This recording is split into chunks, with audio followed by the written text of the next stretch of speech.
আজকে আবার নতুন একটা দিন আর নতুন করে শুরু করলাম আবার একটি ভিডিও।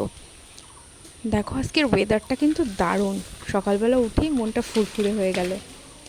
এবার চলো যাই বাজার থেকে কি কি এনেছে সেগুলো দেখে নিই। তার আগে আমি বাসি কাজকর্ম সমস্ত খাওয়া দাওয়া সেরে নিয়েছি।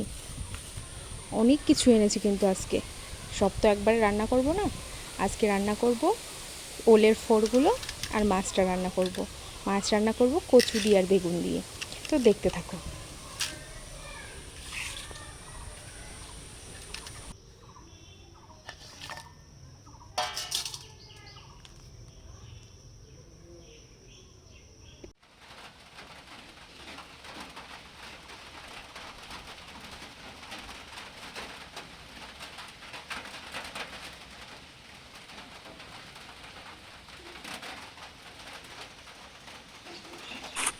মাছটা কেটে ধুয়ে পরিষ্কার করে দেখি বৃষ্টি চলে এসছে, তাই বৃষ্টির আওয়াজ নিতে গিয়েছিলাম।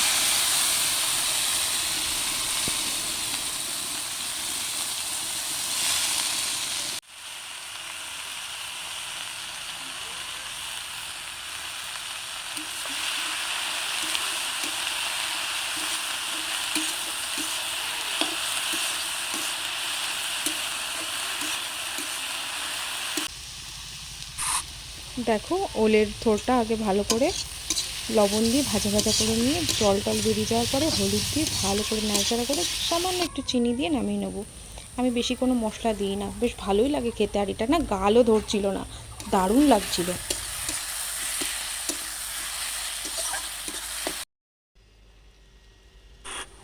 এবার চলো মাছটা বার করে নিয়ে আসলাম, আর কচু আর বেগুনটাও কেটে নেব। ওদিকে রান্না হতে থাকুক আর আমি এগুলো সবজিগুলো তাড়াতাড়ি করে কেটে নিই। চলো।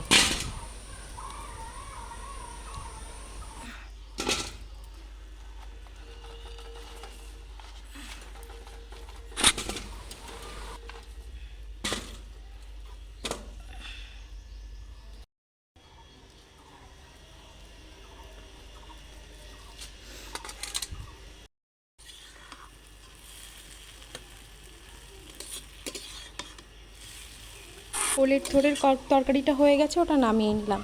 এবার মাছটা ভাজতে দিয়ে দেবো।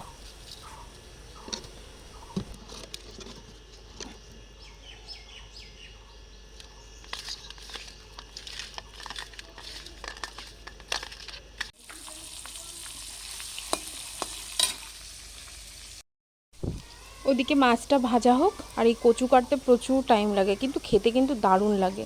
আমার এই কচুর তরকারি বেগুন দিয়ে এত ভালো লাগে, সে বলে বোঝাতে পারবো না। সে যাই হোক, এই দেখো কচুগুলো প্রথমে ছুলে নিলাম।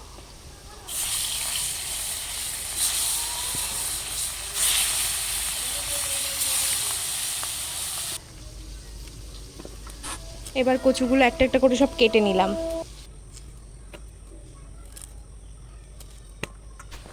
আর আমি না অনেককে দেখেছি কচুটা না জলে ভাপিয়ে জলটা খানিকটা ফেলে দেয়, কিন্তু আমি না ফেলি না, আমার ভালো লাগে না তাই।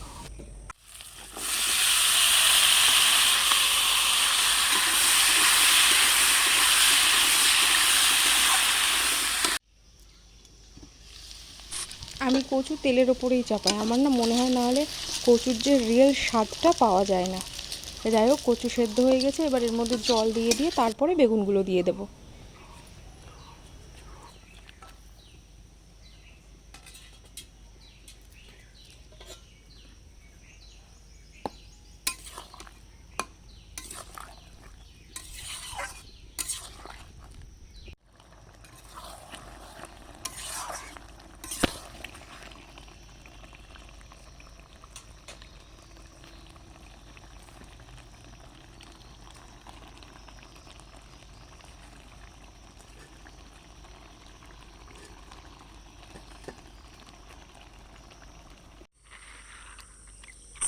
যেহেতু বৃষ্টি বৃষ্টি ওয়েদার, সন্ধ্যাবেলা খাওয়ার জন্য দেখো ছোলা ভিজিয়েছিলাম, সেগুলোই ভাত চাপিয়েছি। এবার ডালে কৌটোর মধ্যে ছোলাগুলো ঢুকিয়ে দিয়ে ভাতের মধ্যেই সেদ্ধ করতে দিলাম। মানে ওই আলাদা করে সেদ্ধ করা আবার ঝামেলা, এর মধ্যে দিলেই ভালো সেদ্ধ হয়ে যায়।